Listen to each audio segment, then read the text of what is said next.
morning, everyone. I have taken over the live today. My name is Ocean, if you don't know me, and I am a practitioner at Bright and Dark, a member of the Unbound, and the current steward of the Guild.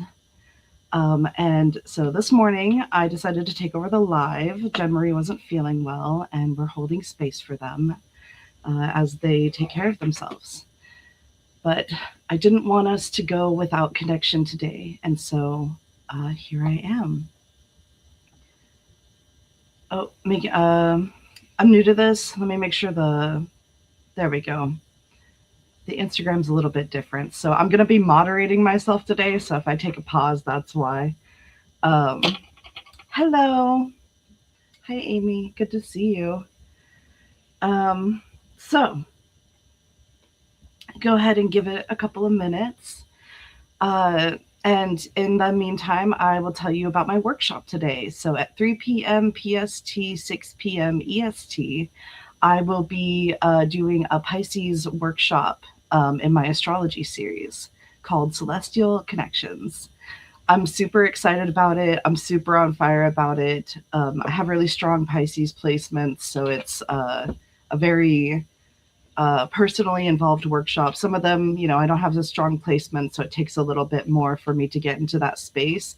But this one, I am like deep within it. So if you want to take a dive, if you want to go down to the depths, like feel free to hop into my workshop. You can find it in the active workshops page at brightanddark.org.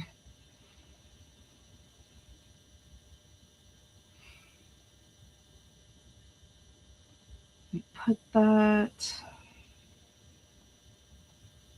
on the screen. brightanddark.org. There we go. Just so you guys have it. Go back to the comments. Yes, I'm looking forward to it too. It's going to be a really amazing workshop. We usually do about an hour. So I usually start with a meditation, and then we get into the archetypes of Pisces, the 12th house, and Neptune. And we talk about that for about an hour, just, seeing where the flow takes us. I have a bunch of, information prepared, but I have more information prepared than I actually have time to share. So we always see what we end up, needing. I like to be overly prepared. And then for the second hour, we turn off the recording and we pull up your personal chart and we go through all of your personal placements. And I love that part. We get to see how connected we are, and we get to hello, Heather. I just saw that. I have to go back and forth from the comments, but hi. I just wanted to acknowledge you. And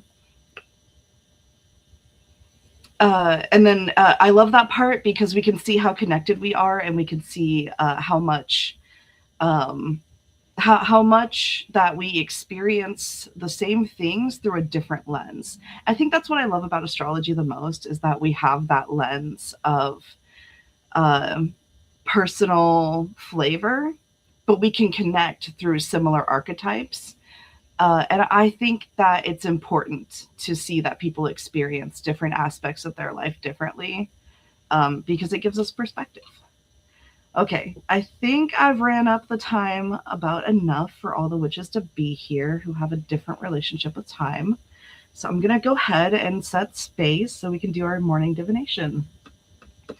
Just a reminder, this is a collective divination where we pull cards to set an intention together for the day.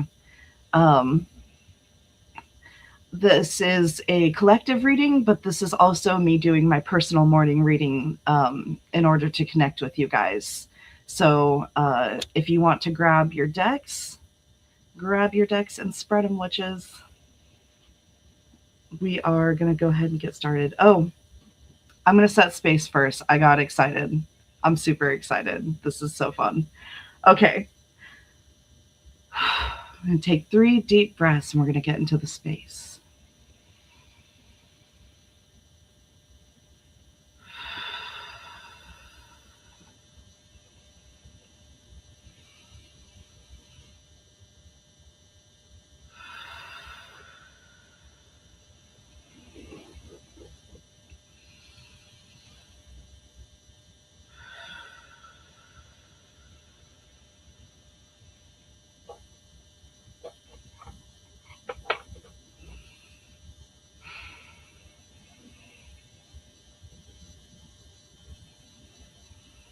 I humbly invite all that is fire within this system to witness this working. And if alignment is found, may you choose to bless this flow.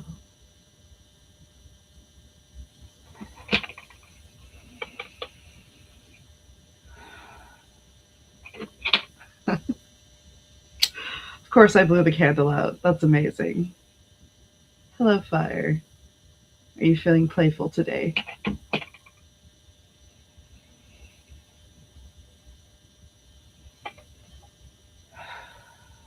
I gave it too much of a breath, right?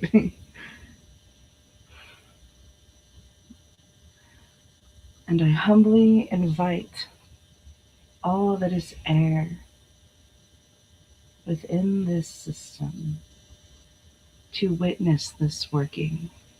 And if alignment is found, may you choose to bless this flow.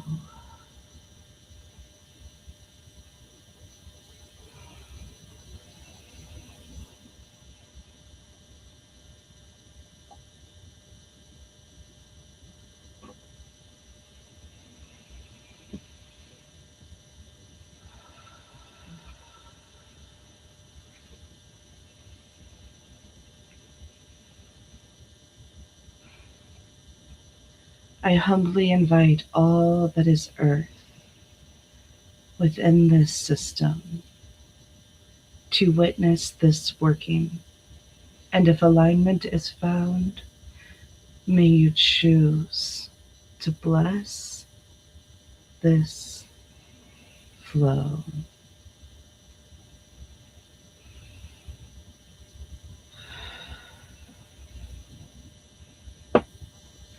And I humbly invite all that is water within this system to witness this working. And if alignment is found, may you choose to bless this flow.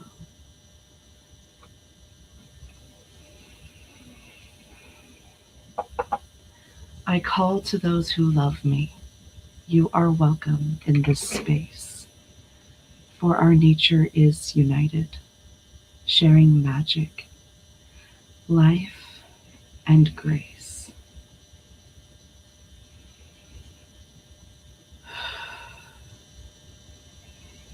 I choose now in this moment to align with my whole self, to pull the book that tells my story from its place upon the shelf.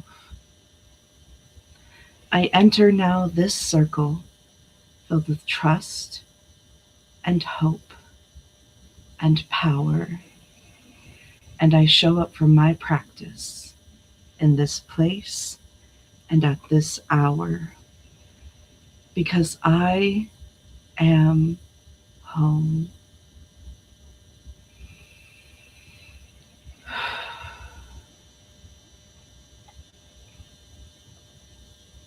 Okay, now it's time to grab your decks.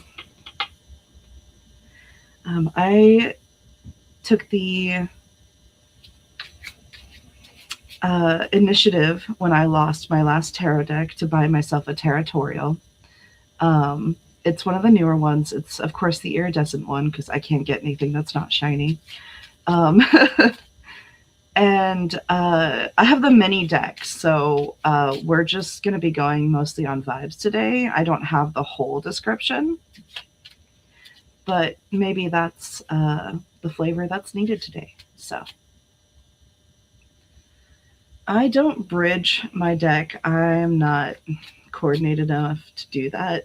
So I usually do it. I usually shuffle them just, around until I feel the connection in my forehead. I feel like a little um, like ping, like, oh, that's the one.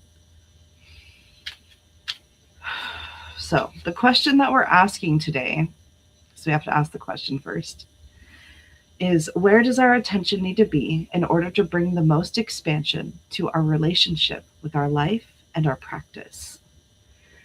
Excuse me. Okay, that incense is strong.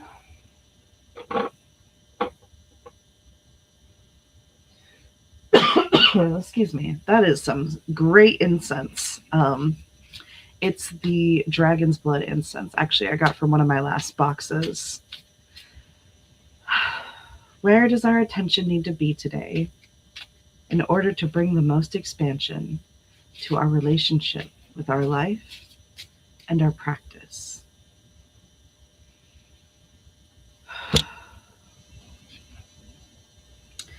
And we got the Two of Pentacles reversed. Disorganization, overwhelmed, overcommitted.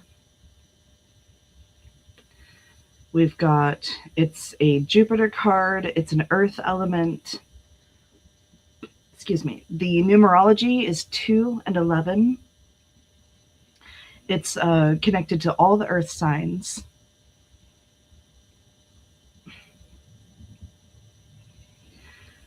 Let's see. So Pentacles is earth, and 2 is generally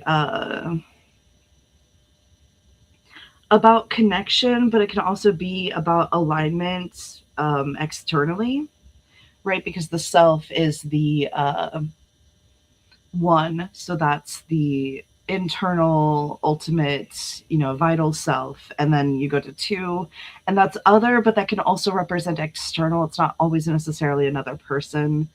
How's your grounding practice? That's really what's coming to mind first, especially as a lot of witches are feeling their the pull or the call, right? And like, I think for a lot of witches, we're feeling our call from career to calling. We're feeling that like pull to shift, because it's different, right? I gave up having a normal career, uh, yeah, about 4 years ago now, in order to pursue this work, in order to pursue my calling, because I had the support to be able to do that. And uh, even so, even not having to mainstream, grounding is a really hard practice for me. I do not have strong earth placements. I mean, I have, but everybody has all the placements, but I don't have a strong connection to those. I'm very watery. I'm very airy. I can be very like fluid and out there and inspired. But sometimes when it comes time to breathe and ground and bring my attention back to the present moment, that's where my brain is like, no, but we got to figure out all the other stuff. Like, what about the future? And uh, what about the, what about how good things can get? Because like I tend to be a dreamer, right? And this is even the this is the time, right, that of the year, right? Pisces, like Aquarius into Pisces. Aquarius is like, okay, I can see what I have to work with. I can see uh where I'm heading. I can sort of understand the bigger values that I'm working to, that I'm embodying on this next part of the journey. But when you go from Aquarius, who's up there on the mountain with like a high point of view, it's like full energy, right? It's like you're cliff diving off into Pisces, into the ocean. It's full of faith, it's full of trust. um Unfortunately, we're out of pixie dust. uh And I think that grounding is not necessarily a weapon to use to like kill your dreams. But I think that it's a way to say, how can I jump with my whole self? Like grounding can even be seen as connecting to all parts of you, right? The earth, how think about roots and how interconnected they are. They're all growing together down underground, and they're growing, together with mycelium networks that, connect them, and plants that connect them, and there's all different ways to connect to all parts, and the earth would know so well about that deep connection. Um, and so that when you do come to your cliff, you can leap wholeheartedly. You can leap knowing I've prepared for this. I have connected to this. I have considered each part of my system and what they need. And that, I mean, you can't really, get more into expansion. You don't need to go up to expand. And I think that's a lot of the misconception is like we have to go up to expand, but really it's inside. We have to go further in. We have to go deeper to expand, which as above so below, right? Which is, a whole different conversation. So, wow, that was a lot. Let me check the chat real quick.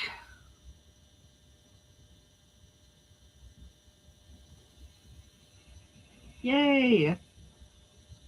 I'm so glad that's hitting for you guys. Yeah, absolutely. We're planting seeds. Absolutely. Digging down and planting seeds. I love that, Heather. Okay, so what is in shadow that we may be in resistance to or in denial of that's blocking our flow? Oh, fun. We got the death card, number 13. Who's in resistance to transformation? Oh, that's interesting. So one of you guys got the tower for your highlighted card. Another one of you got the tower for your shadow card. So some of us are embracing that leap from career to calling, from capitalism to community. Oh shoot, I can't say that word. From Cappy Pappy to community. Um, it's a big leap. It requires you to fundamentally change your entire life, because you start to realize as you pull the thread that everything is fundamentally connected to the foundation set up by the Cappy Pappy, like, conditioned into you, right? So you're literally having to break ground. You're literally having to break apart a foundation in order to lay a new one, but it's cracked. We want to do that. There's like ants coming up out of like up underneath it. It's not a solid foundation, so it's necessary. So death, rebirth, metamorphosis, new beginnings, transformation. This is a water card. And sometimes personally for me, I tend to embrace transformation sooner than I actually am set up for it, right? That's the grounding, that's the bringing it back to the present and the reality. Because I can sense pretty easily like that things are changing. I have a really strong energetic sense for like that shifting, even when it's subtle. And so as soon as I start to feel the shifting, I'm like, oh, okay, everything's changing. And then my trauma response is to like, okay, well, let's just make it change. Let's just, let's, lean into it and, go with it. But that's not, sometimes when you start to feel the shifting and feel the changing, it's a call to participate actively in the process of grief, right? Think, I hate to say this, but think about when somebody passes away, right? You don't just move on from them, right? When you are fundamentally changing your life, how are you grieving that? How are you purging what you no longer need, what is no longer yours, what is no longer necessary or beneficial or supportive to the life that you're creating? Um, let's see, Pluto, Scorpio. It's number 4 in numerology. I think 4 is interesting. It's a very structured card, but it really speaks of natural structure, right? Like when we think of structure, we tend to think of like a building that we build or something that we do on our own, or that's like man-made, right? But think about the nature of structure, right? When you think about how a tree grows, or like I think about birch trees specifically, right? They grow specifically with multiple trunks that intertwine to lean on each other so that when it's windy and stuff, it creates its own support, right? There is support that's built in to the life that you're creating. Um, because, a lot of us are moving towards community. A lot of us are wanting that support. But are you believing that it's there? Or are you in resistance to change because you think that you have to do everything yourself? Oh, that's a good one. Do you believe that that community will show up to meet you? Or do you believe that you have to drag yourself there? Like, are you believing that you have to leap over the cliff alone? Um,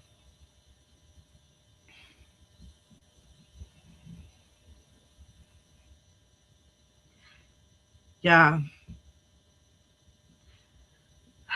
And I think that there are so many witches here that have incredible giftings and abilities that you don't realize you've been using to survive, right?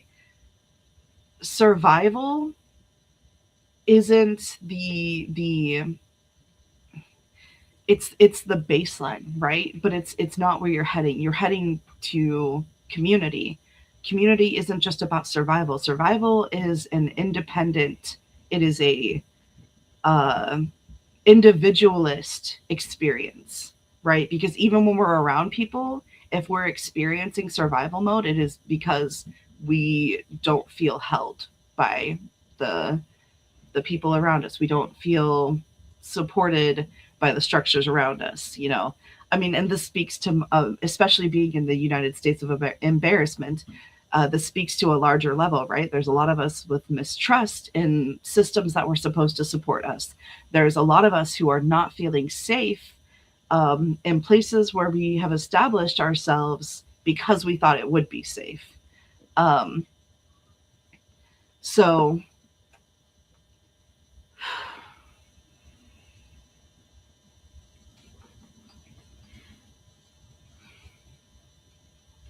what is the story that you're telling yourself about the next chapter, right? Or even this chapter. I wouldn't even say the next one, right? Stay in the present, right? That's the grounding. So what what is the title of this current chapter? And um how can you embrace the next misadventure? Is, I think, oh my gosh. Okay. I'm sorry. I just realized um I had pulled the death card off of the deck, and I swear to you, directly underneath it was the full card. I I literally cannot make this up. That literally, like, I was just sitting here staring at it, and then I looked over at my deck because I set it to the side, and the full card is just staring at me. That is that is mind blowing. I love that that just happened like on a live recording. So that I can't top that. That's our reading for today. Yeah, absolutely. You can definitely feel unsafe in a group. And I think the biggest indicator of how I honestly think that vulnerability is the biggest indicator of how held you are by that group. If you are able to be vulnerable, if you are able to be messy, and um, within that group, it's like how much can you be yourself? Is your whole self welcome in the room, or do you need to find a different room to stand in? Um, yeah, no, we really get into the shadow work here. All right. I love everything that you guys are saying. And I love that everybody's getting into the pentacles too. I see a lot of pentacles in the chat. So, yes. Oh my gosh, I love that, Lady Dynamite. My gifts are no longer for survival. They are the reason I am thriving. Yes, let's go. All right. Thank you guys so much. This was so much fun. I'm so glad I leapt up and did this. I was a little bit nervous, but Jen Marie was like, I don't know, man. And I was like, I don't know either, but I think I'm just going to show up. I mean, they were like, I'm not feeling well. And I was like, I don't know if I can do this. And they were like, you absolutely can. So I showed up. Yeah, thank you so much. I appreciate you guys. Excuse me. So let's go ahead and close out this working together. And we will be back tomorrow, one of us, for the live divination. And tomorrow we also have our guild ritual, the belief release. And I'm super excited because we have a lot of fired up witches in the guild right now, and they're about to pop off. I'm super excited. So let's close out this working.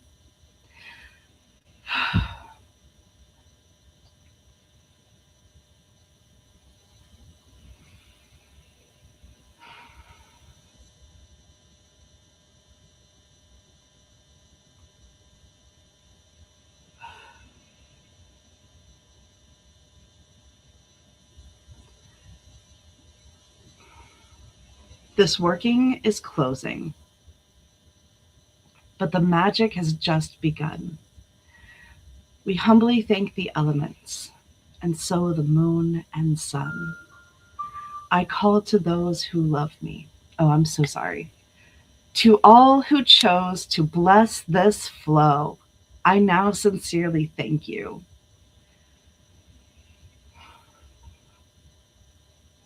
Hmm. May your practice be expansive and your course be clear and true. Thank you guys. I hope you have a great rest of your day, and I'll see you guys at the Pisces workshop. Bye.